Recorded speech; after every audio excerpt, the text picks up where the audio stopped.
All right. Hi, everyone. Good afternoon. Very happy to have you join us here today for a STEP financial aid collaboration event. So thank you all for taking time out of your day to come out and speak to us or hear us out and attend this presentation. Hopefully you all get a lot of really good information out of it.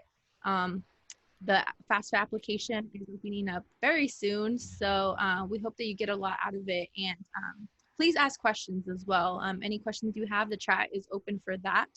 So yeah, we got a lot of people coming in. All right, I'm going to pass it over to Jasmine to kind of get us started and kick off the event. All right. Hi, everyone. Welcome to our FAFSA Night. Today, we are joined by Anabel Garza, which she is a financial aid office representative. We are very lucky to have her today. And I'm gonna start off by going how the event is gonna go by. So we will begin by doing introductions. So I will introduce the STEP team, and then we will have Anabel the chance to introduce herself. And then I will do a brief slide on why is it important to do your FAFSA, as well as some FAFSA announcement. And then I will pass it over to Anabel, and she will do her financial aid presentation, and we will end by having a Q&A. So hi, everyone. We are part of the STEP program. I am Jasmine Posada. I am one of the student coordinators, and I'm so happy to see everyone here today. I see some familiar faces. I put my email down below in case you have any questions after this to your disposal. And then I will pass it on to Alexandra Chavez. Hi, everybody. Yes, as Jasmine said, it's good to see some familiar faces of participants of the STEP program. So hi, everyone. Hope your semester is going well. I know midterms are coming up, so I know it gets a little crazy right now. But as Jasmine, I think, said earlier, I'm the program coordinator of the STEP program. And so my duties entail just managing the program, mentoring students, overseeing our staff, and just ensuring that we're following the objectives that our program is supposed to accomplish and providing you all with the access and services that you all need. So financial literacy is one of those objectives that we have, and that's why we put on these kinds of events, is to support our scholars and give them the information needed to support them to succeed. So thank you all for being here. Thank you. I will now pass it on to Anabel Garza to introduce herself. Hello, everyone. Anabel Garza, Financial Aid Advisor in the Office of Financial Aid and Scholarships. I've been there for almost 5 years now. It'll be 5 years at the end of October. So I'll be the one going over financial aid information with you. Along with myself, there's 4 other advisors in the office, so a total of 5 to be able to help you during these times. But yeah, let's go ahead and pass it on to the next person. Thank you so much. I will have now a brief slide on why FAFSA is important. So your aid offer explains the types and amount of aid a college is offering you and your expected costs for the year. If you've gotten accepted to multiple colleges, you could compare the costs and offers that financial aid is willing to provide. And I got this from the FAFSA website. They said to accept the aid from the school that best suits you, and then inform them of the other sources of aid that you might receive, whether it's from scholarships, Pell Grant, all that stuff. And now a FAFSA announcement I saw was that they're gonna upload the new version during this date time, so it might be unavailable, but after that it will be available for the 2021 and 2022 FAFSA form. So that was my little spiel, really small and brief. Now I'm gonna pass it on to Anabel, and I will make you co-host so you're able to share your screen. Okay. All right, so we're gonna go over preparing to file the FAFSA and DREAM Act applications. We're gonna go over some information with you all in regards to what you'll need, important dates, stuff like that.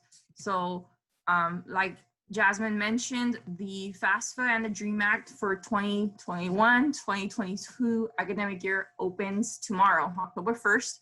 So You'll be able to start doing your application starting tomorrow, and the deadline is March 2nd of 2021.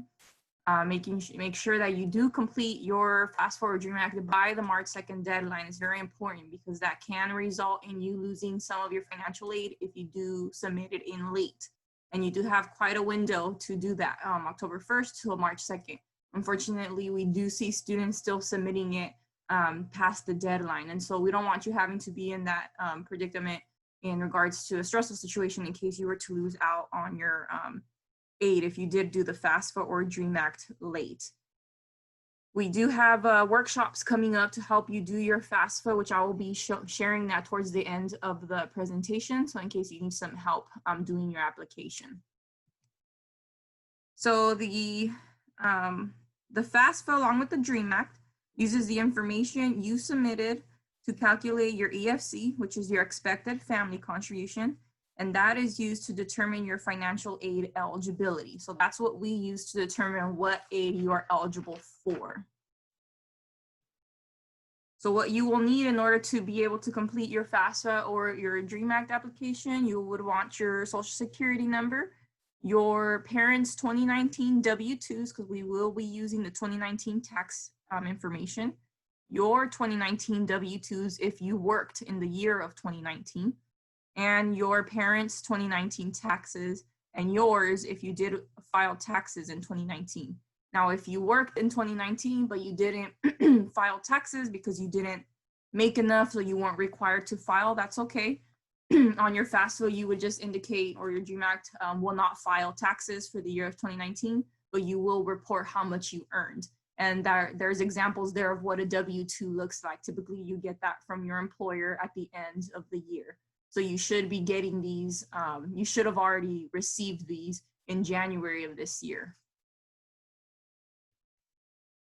So the IRS data retrieval tool, what that is, it transfers the tax information directly from the IRS into your FAFSA application, which is useful, and it reduces documents our office might need if you happen to be selected for verification. And it also reduces the chances of human error if you're manually having to type in your parents' tax information.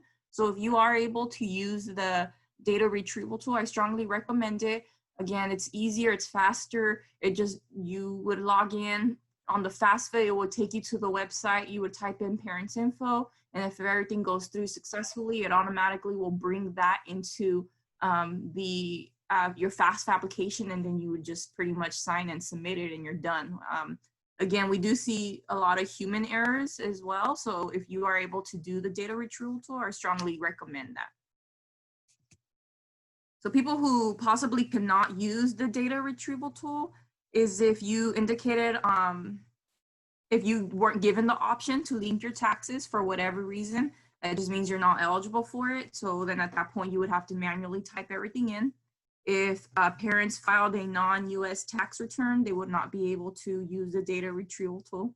If your parents are married, but one of your parents filed as head of household, or if they filed separate tax returns, they're not eligible to use the data retrieval tool. Or if neither parents have a valid Social Security number. So if any of your parents fall under these categories, they wouldn't be given the option to do the data retrieval tool. So at that point, you would just have to manually input everything in, which is okay. It's not a big deal. Just make sure you do it slowly and no rushing. So that way you make sure that everything you submitted is correct. You don't want something happening and maybe losing out on some aid because you put in the wrong information. So frequent errors that we want to go over with you is stuff that we see quite frequently when students are doing their FAFSA or their Dream Act. They list an incorrect Social Security number. Honestly, I think it's because students are typing so fast, or we are fast typers, and then sometimes we'll, put in an extra number in there. So you want to double and triple check that your Social Security number is correct, especially because it will then at that point stop us from being able to pull in your application and package you with your financial aid. Now, this is something that can be fixed if something were to happen, but then now that's taking longer for us to get it and for you to be able to get your financial aid, especially because we don't start processing these until March. We want to make sure that you have your package and you're ready to go along with everyone else. So just make sure that you're, checking everything. If your parents do not have a social security number, what you would want to do is just put zeros for the whole field. Do not make up a number, or do not put their ITIN number, just put zeros. I think it will prompt you to kind of give you like, hey, are you sure? But that's okay. You would just hit okay and you would keep going, and the FAFSA would let you continue on. So just make sure that you put all zeros if your parents do not have a social. Another thing is your name. So you have to type in your name the way it appears in your social security card. So for example, Anabel Garza, if I have a middle name, but I want to put it on my social security card has a middle name, but I don't put it on my FAFSA, it will also stop us from being able to pull it in because it's not matching to your name. And we see that happen quite often. So just make sure that you are putting your name exactly how it appears on your social security card. If you happen to get married and you haven't updated your social security card with your new marital name, you'll still need to use the one that's on the card, because again, now it's not going to match. So just make sure that you're checking all that information. So if you, your parents' marital status. So if your parents are remarried, you would need to include your step parent. So if you're putting dad on your FAFSA and dad is remarried, you would need to put dad and stepmom on the FAFSA, or vice versa. If your parents are living together and you only list one parent, that's an error that we see. You need to list both parents if they are living together. Even if they are not married, but they happen to live under the same roof, or if they are married, but now they're separated, but they're still living in the same household, you will still need to include both parents because they are living under the same household. Another one is if you're expecting a child and your child will be born during that academic year, you will want, and if you are the one that's going to be providing more than 50% for the care of your child, then you will need to count them in the number of household. So you would include yourself, your child, anyone else who lives with you, even if your child hasn't been born yet, but they will be born during that school year, you would want to include them in the number in household. Another one that we see is students don't include themselves as attending college. So you would want to make sure that you include yourself and any other siblings that will be attending college. Typically, students who are living on campus, they won't include their other siblings because, well, I'm not living at home, they don't count. But no, yes, it's everyone who's under that household you would include. That's including yourself. So if you don't have no siblings going to college, then make sure everyone's FAFSA should at least have one in college, because you have to include yourself. If you're a male and the ages between 18 to 26, please make sure that you have registered for selective service, because if you don't, it will make you ineligible for federal student aid. So if when you came in as an incoming freshman, you didn't hit that threshold because you were 17 at the time and now you're 18, then you are going to need to register for selective service. So just make sure you have done so. Our school code, a lot of students forget to add our school or our school code. That's a big one. Please make sure to add UC Merced, especially if you are continuing to be here for the next academic year. I don't know if you guys want to write this down. Our school code is 041271. Again, it's 041271. So please make sure that you include our school code, or whichever school you plan to be going to for whatever reason in the following academic year. And a big one is making sure you do your FAFSA by the March 2nd deadline. I can't stress that enough. Unfortunately, like I said, we see a lot of students who lose out on their financial aid because they don't turn it in on time. And you could lose a lot of gift aid, free money that you don't have to pay back, and it'll go away if you miss that deadline. So it opens tomorrow and you have until March 2nd. I personally would not wait until March 2nd to get it done. Get it done as soon as you can, especially now most of us are home with our families, relatives, or at least we're closer to home, and we have access to all these documents. So the sooner you could start, submitting that, the better. And again, like I said, we'll be having workshops online. So if you want to start, doing that with an advisor, we would be able to help you as well. So if you and your family fall into any of these categories, you could possibly apply for a special circumstance appeal. So if there has been a loss of employment or any other type of loss of income, parents have separated or divorced, the parent has retired, hopefully not, but there's been a death of a parent or a spouse, then you could potentially be eligible to ask for a special circumstance appeal. On the appeal, you would essentially submit all the supportive documents based off of whatever circumstance you fall under. This is an example of the form. On there will tell you what you would need to submit along with taxes and W-2s. Then once the appeal opens, which is typically in the summer, so between June and July, that appeal opens and you're able to access the form and start submitting it. We'll start processing those. It does take a while. It is a lengthy process. It's not something that will be done quickly, but if you do fall under these categories, we could look at to see if you are potentially eligible for more gift aid, because maybe whatever income parents earned in 2019 has drastically changed now because due to COVID, they're no longer working. So that's something that you want to keep in mind in case, hopefully not, but in case any of you happen to fall into this circumstance. Another one too is if your expected family contribution is 0, which means you're getting the max amount of financial aid. Unfortunately, you wouldn't be eligible for the special circumstance appeal because we can't give you more aid if you already are maxed out on all of it. But other than that, what I would recommend is calling the Students First Center, asking to speak to a financial aid advisor, and we could look into it with you, go over what would be best for you and your family, and better assist you as well. So the verification timeline. So again, the FAFSA and the DREAM Act opens tomorrow, October 1st, and then it's due by March 2nd. Then at that point, our office will start processing all the applications, and we will start doing that early March. After that, if you have been selected for verification, at that point, our office will notify you via email and via your checklist. And then you would have a deadline of June 1st to submit all your documents. So basically from March all the way till June 1st, you would have to submit all your verification documents if you are selected. Then shortly after June 1st, we start verifying all the files to have students' financial aid dispersed 10 days prior to the start of the fall semester. So pretty much from March 2nd, if you are selected, you have till June 1st, and at that point, you're able to disperse 10 days prior to the start of the semester. Now, if you are selected for verification, I will tell you that it's we verify in date order. So verification, I would recommend is the sooner you turn it in, the better, because that means that we're going to verify your file faster, and you won't have to be stressing about, is my aid going to disperse on time? We have students wait until June 1st to submit documents, and I'm talking about like a lot of students wait till June 1st. So at this point, even though we work very hard to try to get everyone verified in a timely manner, there's no guarantee that we will be able to have your aid dispersed before the fall bill is due.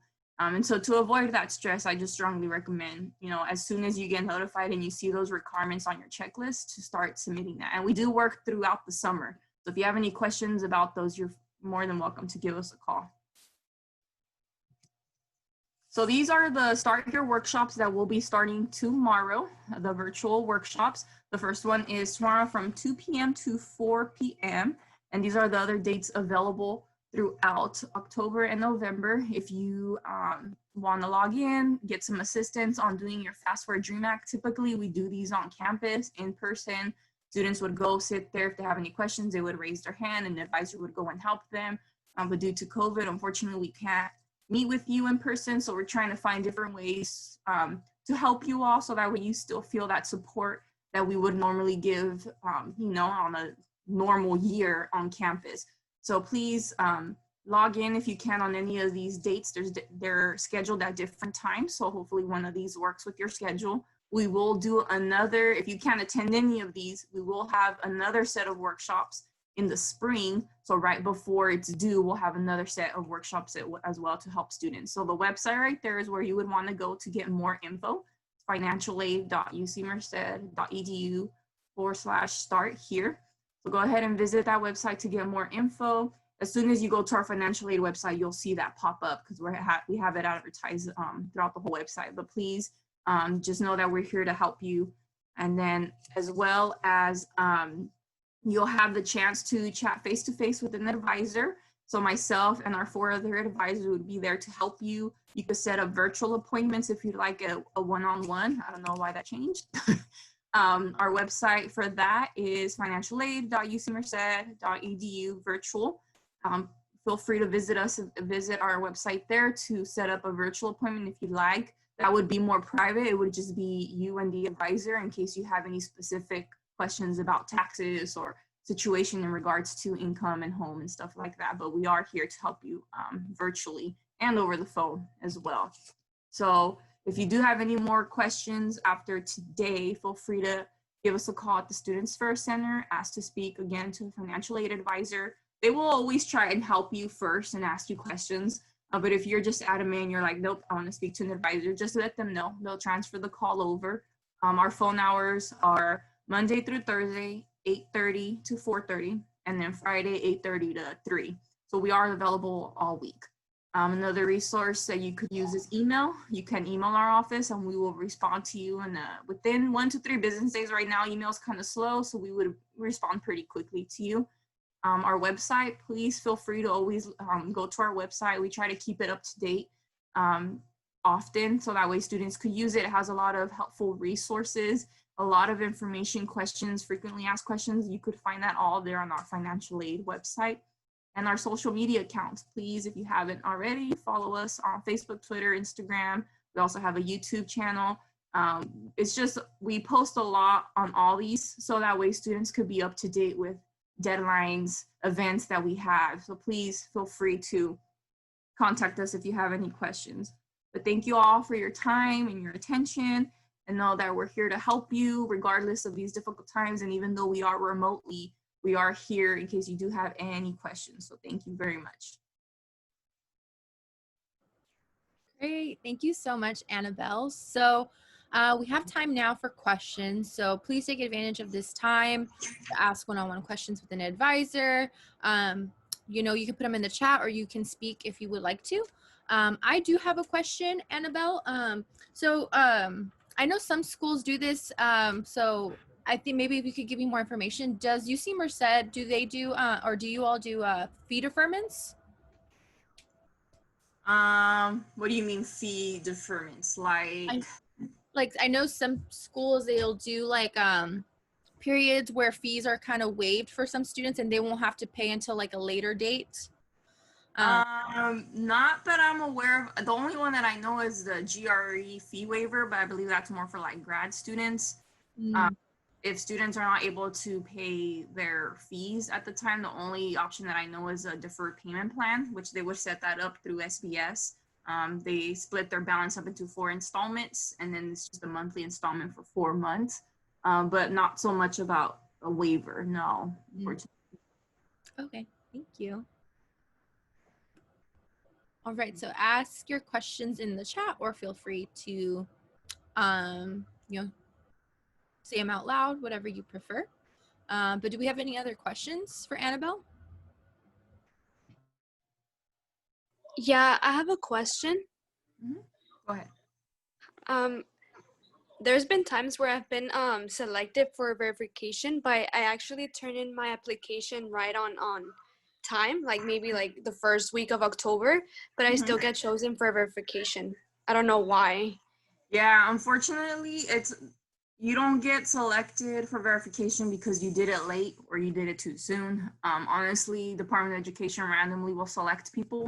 And what we have noticed though, if you've been selected 1 year, we noticed that student typically gets selected every year, unfortunately.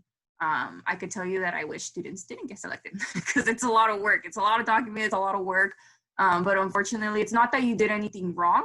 It's just the Department of Education will randomly select students. The only time that we select students for verification is if you submit a special circumstance appeal, and we are having to change everything in your on your FAFSA because of your circumstance. Then if you were not selected for verification by Department of Education, then we have to go in there and select you because basically we're changing everything from 2019 taxes to whatever you're saying is current with your family income. But that's very rare because a lot of the time students who submit special circumstance appeals have already been verified because they were already selected. So yeah, it's not that she did anything wrong. Thank you. Yeah, you're welcome. We have a question in the chat.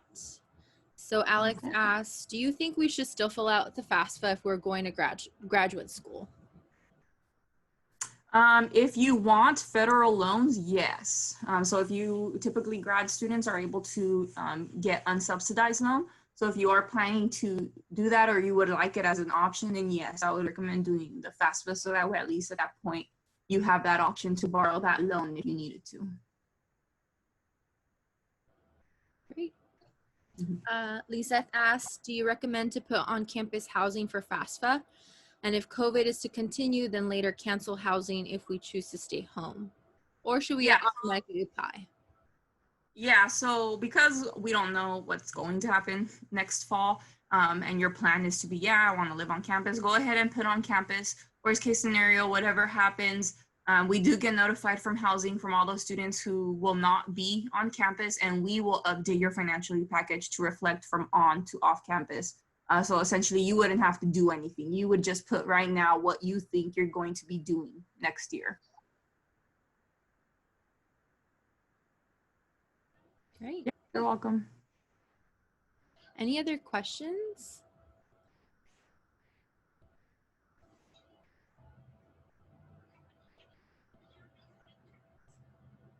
There's one from Alex. Is it true that you are more likely to get more financial aid if you apply early? No. Unfortunately, you do not get more aid if you applied early. It is all based off of your income, parents' income, how many are in the household, how many are in college, assets, all of that. So even if you're to wait a minute before it's March 2nd, it doesn't mean that you're going to lose out on aid because, you know, you did it so late. However, the only time you do lose out on aid is if you do it past March 2nd. So avoid that. But yeah, you don't get more aid if you apply early.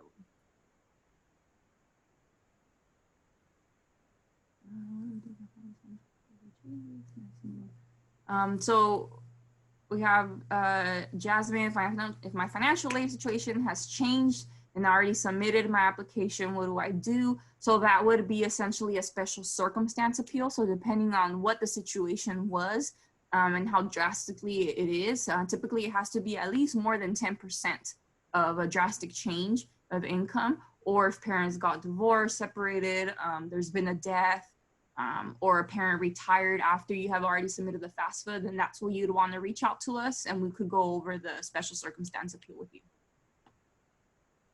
Okay, thank you. Yeah, you're welcome.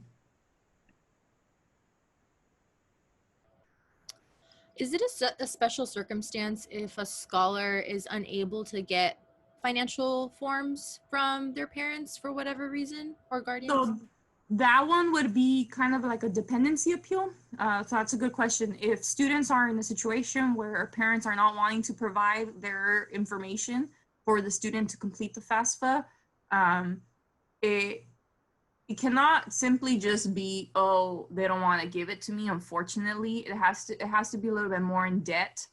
Maybe there's some situations going on at home that, you know, is putting you in a position where parents are not wanting to talk to you. They haven't been talking to you. So you could reach out to us and talk to an advisor one-on-one. That would be a dependency appeal. So essentially we would look into see, can we switch you from a dependent to an independent student? So at that point, you're not relying on having to provide parents' income. You would do your FAFSA or DREAM Act as an independent student. Those are a little bit more, not harder, but we have to kind of go a little bit more into depth and detail. So if you as a student are in that situation, just give us a call. We'd be happy to help you.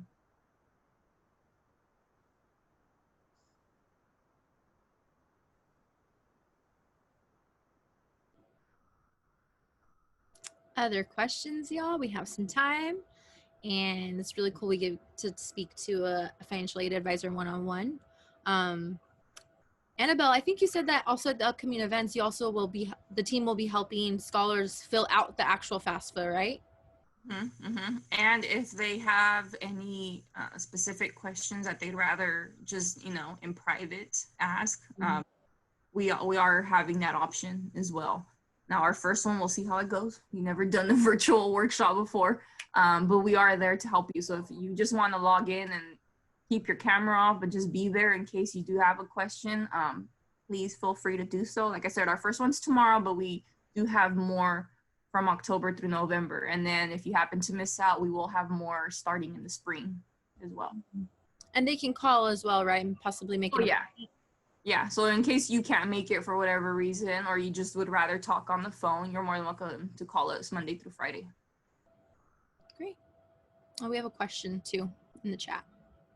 Do you know anything on how the Blue and Gold scholarship might look this upcoming semester? So the Blue and Gold, the Bobcat and the Blue and Gold's kind of like two separate things. So the Blue and Gold is basically a promise that the university is giving to the student that if your parents meet that income threshold, you do not have to pay for tuition fees out of your own pocket, meaning you're gonna get enough gift aid to cover your tuition and fees.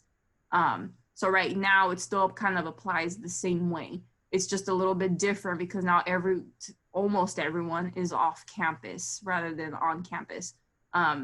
What it's going to look like for spring, honestly, I don't know. I wish I had answers for you. We don't even know if we'll be able to work on campus yet in the spring. So we really don't have any answers. But the Blue and Gold is basically promising, the UC is promising the student that you will have enough gift aid to cover your tuition and fees. So you wouldn't have to pay out of pocket.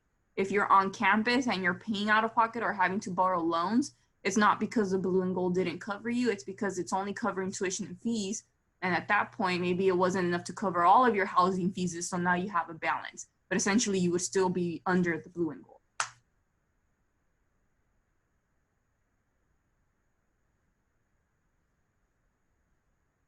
Yeah, you're welcome.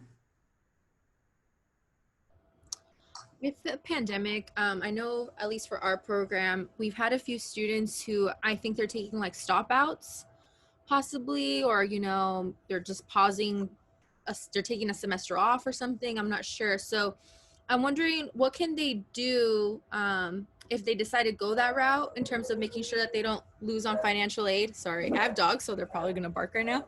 It's okay. Oh, it's the little one. He's not that loud. But if they decide to take a semester off, can they pause their financial aid, or will they have to pay back for the semester that they don't attend? Like, what kind of things should they expect if they decide to go that route?